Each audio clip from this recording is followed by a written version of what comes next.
श्री सीताराम। उसने रामायण पढ़ी होती। हुएन सांगची लाऊ, हुएन सांगची लाऊ यही नाम था उसका। पिता उसे सांग कहते थे। जी चाहे तो आप भी इसी नाम से पुकारिए। उसका पिता शिकारी था। रीछ फंसाता, हिरन मारता और फिर उसके चमड़े बेच डालता। यही रोजगार था बाप दादों से उसके घर का। एक दिन पिता ने उसे एक बड़े पेड़ की छाया में बैठा दिया और स्वयं बंदूक लेकर एक और जंगल में चला गया। घर में न माँ है और न कोई भाई बहन, इसलिए सूने घर में उसका मन लगता नहीं था। मास्टर जी की बेंत के डर से वह पाठशाला नहीं जाता। उसके लड़के पढ़ने चले जाते हैं। भला गांव में किसके साथ खेले। पिता के साथ रोज जंगल में जाता, कभी चिड़ियों को उड़ाता, कभी खरगोश के पीछे दौड़ता। झरबेरी और आड़ू भी कभी कभी खाने को मिल जाते। वह शिकारी का लड़का है, उसे अकेले जंगल में दौड़ने और खेलने में कतई भी डर नहीं लगता। एक दिन पिता के चले जाने पर वह घूम रहा था। एक और खो खो की आवाज़ आई।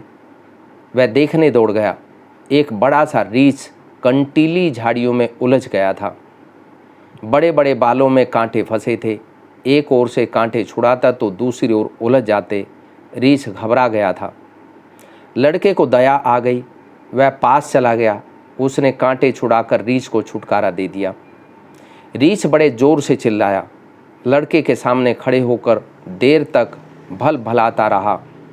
लड़का डर रहा था, मुझे खा ना जाए।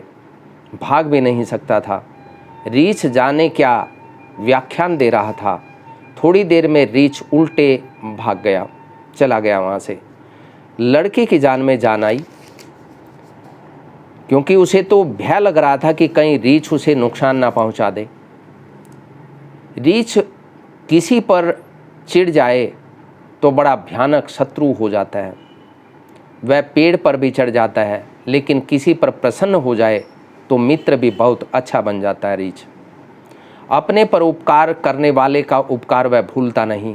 जो लोग दूसरे प्राणियों पर दया करते हैं, उन्हें उस दया और उपकार का फल भी मिलता है। संसार के बहुत से प्राणी मनुष्य के उपकार का बड़ा सुंदर बदला उपकार करके चुकाते हैं। रीछ की भाषा लड़का नहीं समझता था, किंतु रीछ ने उससे कहा था, मैं तुम्हारा मित्र हूँ, मैं तुम्हारे लिए अभी मीठे फल लेकर आता हूँ। लड़का वहाँ से बहुत दूर भाग जाना चाहता था। वह दौड़ा जा रहा था। वह कुछ ही दूर जा पाया था कि रीछ फिर आ गया।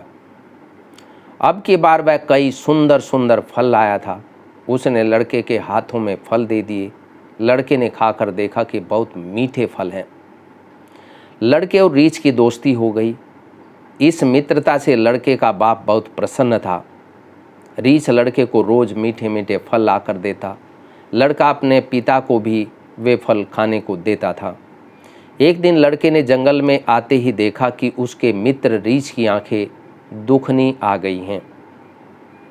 वह एक पेड़ के तने से लग कर बैठा है और हूँ करके रो रहा है। लड़के को हंसी आ गई। वह ताली बजाकर हंसने लगा।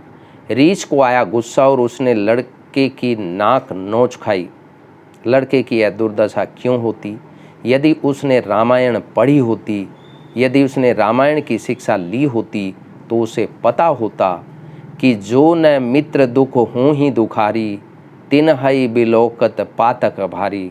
इसलिए दूसरों के दुख में कभी भी हंसना नहीं चाहिए।